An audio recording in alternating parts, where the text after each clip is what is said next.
Hi, Ray Moran with the V20, here today with a really great speaker, Dean Ward, who's a valuer with the city of Cape Town, South Africa. And we're really excited because Dean and I will be talking about some of the logistics and fun things to do in Cape Town. Dean, if you don't mind, welcome, and we love to hear a bit more about yourself and tell us about the venue for the conference. Okay, thanks very much, Ray. Hello, everybody, from wherever you are around the world. My name is Dean Ward. I'm a property valuer based in Cape Town, South Africa. I have various qualifications in property valuation and property development and management. I have 30 years experience in valuations and have contributed to the academic field both as a lecturer, a writer of academic material, and I've lectured in property valuation and property law. And I've also worked as a consultant valuer for some leisure developments, both in Africa and in the Far East. And I have started presenting papers on my new subject for the future, which is climate change and the effects on real estate valuation in South Africa. Just on about the venue for the conference in September is the CTICC, or the Cape Town International Convention Centre, which is South Africa's premier conference venue. It's situated close to our world famous V&A waterfront, Victoria and Albert waterfront. It's about 19 kilometers, or for those who are not on the metric system, it's about 11 miles from Cape Town International Airport. So the Cape Town International Convention Centre is where the conference will be held over the 2-day period. Wow, that Thank you. sounds fascinating. And with that background, Dean, be careful. We're going to make you a presenter on one of our panels. Uh, Dean, the area sounds terrific. I assume there are many great hotel options for us, and are airport transfers quite easy to arrange? Okay, let's start off with the hotels. We've got quite a selection of hotels which surround the Cape Town International Convention Centre. They're all within walking distance and range anything from 3 stars to 5 stars. We do have a couple of premier hotels situated inside the waterfront itself, which is also within walking distance. So most hotels are situated probably about 500 meters away from the conference venue. Then just with regards to access from the airport, access is quite easy. You can do it via an airport taxi. Most hotels, if you book into a hotel close to the convention center, they have hotel shuttles that run to the airport for guests staying at their hotel. And then also private pickups can be arranged via dedicated transport service. But if you need any information on that, you can just drop me an email and I'll let you know who to contact. That's perfect. And of course, we'll have your contact information at the end of the interview for the viewers. Dean, but beside the conference and the summit, I'm personally thrilled at some of the fun tourist things that are available and different options. I know I'm going to head to see the famous penguin colony and looking forward to Table Mountain as well. But can you elaborate a bit more on the options available for touring? Absolutely, Ray. Let's start first off with Table Mountain, which is our famous landmark in Cape Town. It's the source of our southeasterly wind, which blows through Cape Town at quite a rate of knots, really upsetting anybody walking along the foreshore where the CTIC is situated. So if the wind is blowing coming off the mountain, you need to hold on to something, probably a rope or a pole or something, so that you don't get blown away. Yeah, Cape Town can be explored. You can either use the footpaths to the top of Table Mountain, or if you want to take a little bit of the lazy way out, you can arrange to go up the cable car, which is situated on the top of Kloofneck Road. Take a cable car to the top of the mountain. You can have breakfast or lunch up there, and from there you can have the views over the whole of Cape Town, both on the western seaboard and the east facing south. So that is a good day trip.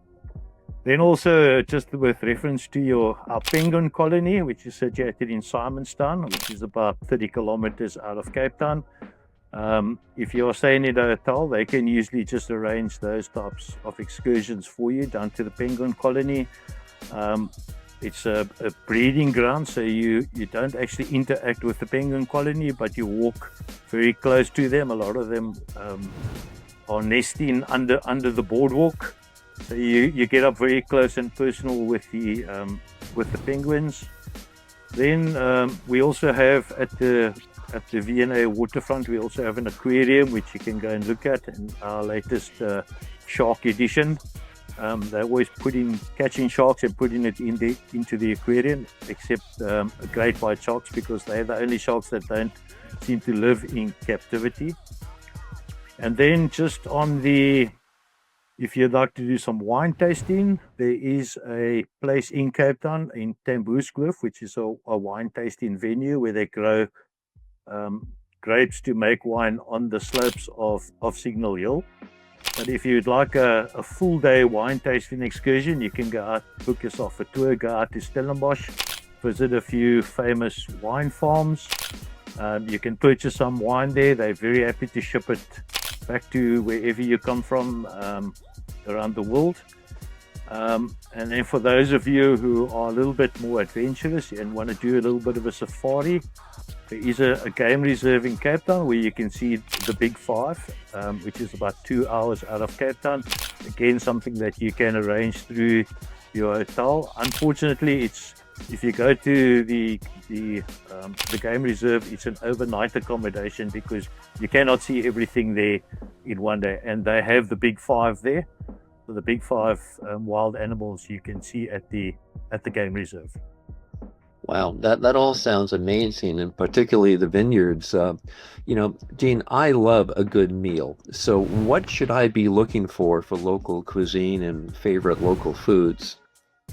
Well, Ray, I'm also one for a good meal, always. You can try our famous bobotie and samosas, which is made in Cape Town. A lot of restaurants stock it. A lot of the local takeaways also stock our food, which is the basic takeaway that most people in Cape Town eat on a daily basis. If you are looking for some fine dining, there are some good fine dining restaurants in the V&A waterfront. You can do some fine dining on a yacht. You can do some fine dining at a hotel or restaurant. So there are a lot of options for very fine dining with some of the world top ranked chefs. You can also try our hotel school, where our new chefs, which for the future put together different types of cuisines with a fusion of different types of ingredients to make different tastes. And then we also have a place called the Test Kitchen, where they do exactly the same thing. They put together all these different types of ingredients that you would think would not be compatible. So if you want that type of food, then that's the place to go. And also, just as a matter of interest, your former president's wife, Michelle Obama, also had lunch at the Test Kitchen, and she attested that the food was very good there. In that case, we'll have to go. How about history and culture? I know Cape Town has a huge amount of both, Dean. Well, Cape Town, the first settlers or the first explorers here were the Portuguese in the 14 and 1500s.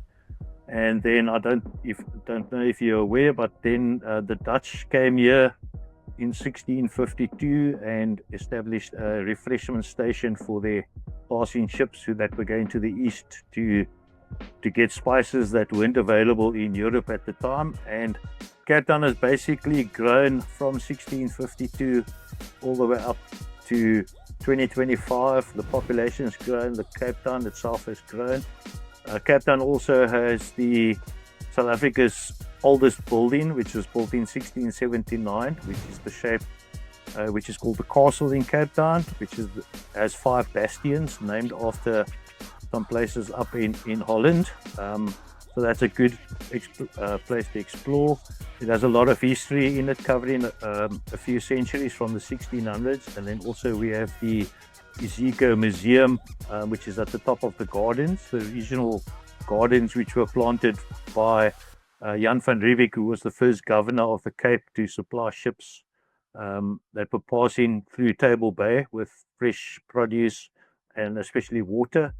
So that museum also covers a lot of history from before the time that Jan van Riebeeck came here until the present day. So very interesting trip to make, also with the adjacent planetarium next to that. This all sounds amazing. I can't wait to take this all in. Dean, I'm excited. I'm looking forward to it. Any final thoughts you'd like to convey to the audience who are watching you and I talk about all the fun things to do? Well, Ray, thank you for the conversation. Thank you for putting this together. I'm just happy. I've basically for the V20, I'm working as the logistics officer or the logistics coordinator. My email address is on the website. So if anybody needs any special attention, you can email me. We can put something together. I'm also the unofficial tour guide. So if there's anything you need, you can just let me know, and I welcome everybody to Cape Town, and I hope that it can be a memorable experience for you and your family, for those bringing their families. We will definitely take you up on that. Thank you, Dean. This is terrific.